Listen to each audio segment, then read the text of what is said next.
Alors, il s'est beaucoup passé dans le sens où il s'est passé beaucoup de choses dans le secteur électronique au niveau des droits du travail, dans la prise de conscience surtout.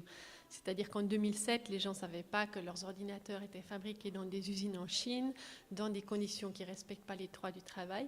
Et ils savaient encore moins que pour fabriquer les ordinateurs, on utilise des minerais qui viennent de zones de conflit, de l'or, de l'étain, du tintal, du tungstène, qui viennent de zones de conflit comme en RDC par exemple, et qui servent à financer la guerre et les différents partis rebelles.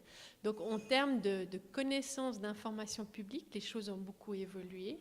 L'autre point où des choses ont évolué, c'est au niveau des certaines entreprises d'ordinateurs qui sont en quelque sorte les leaders en matière de responsabilité sociale, comme par exemple Hewlett-Packard, il y a Philips aussi qui a fait pas mal de choses.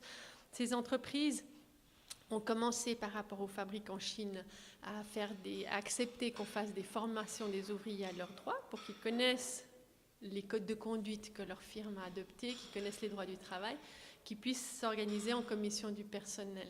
Et par rapport à la phase d'extraction des minerais, ces entreprises qui, il y a 5 ans encore, disaient « mais on ne sait pas d'où viennent les minerais qu'on utilise pour la fabrication de nos ordinateurs et on ne peut pas le savoir », ces entreprises aujourd'hui, elles publient sur Internet une liste de leurs fournisseurs, des fonderies avec lesquelles ils travaillent. Donc sur le site de Hewlett-Packard ou de Philips, on peut trouver la liste de toutes les fonderies, y inclut des fonderies suisses qui travaillent au niveau de l'or, qui fournissent les minerais qui sont dans ces ordinateurs.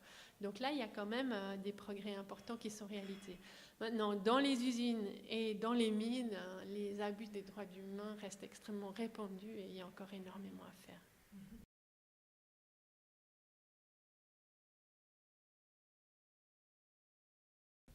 Alors, la campagne High Tech No Rights, maintenant, elle dure depuis 6 ans.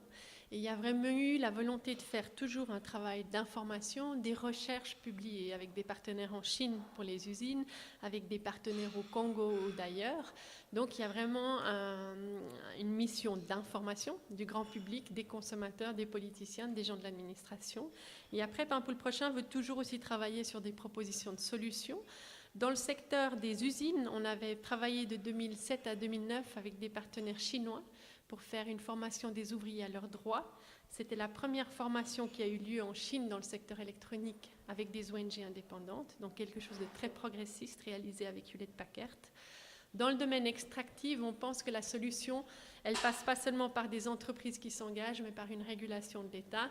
Donc on aimerait lancer le débat en Suisse sur la question d'une régulation pour les minerais de la guerre, voire d'une régulation plus générale pour les entreprises et les droits humains, comme le demande la campagne Droits sans frontières dont on fait partie.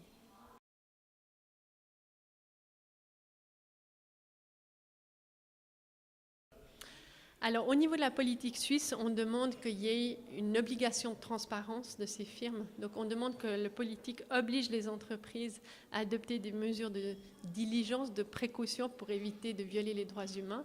Donc, qu'on oblige les entreprises à savoir d'où viennent leurs minerais. Ensuite, à essayer d'établir des filières propres. Mais pour la Suisse, aux États-Unis, il y a une loi qui demande ça, qui s'appelle le Dodd-Frank Act. L'Union européenne est en train de réfléchir à une loi similaire. Pour la Suisse, il faudrait formuler la loi autrement parce qu'au fond, on n'a pas tellement d'industrie électronique qui fabrique des produits pour les consommateurs, mais on a beaucoup de négociants des matières premières, on a beaucoup d'industries extractives, on a beaucoup de fonderies d'or, on a 4 des plus grandes fonderies d'or du marché international et c'est ces entreprises-là aussi qu'il faut réguler.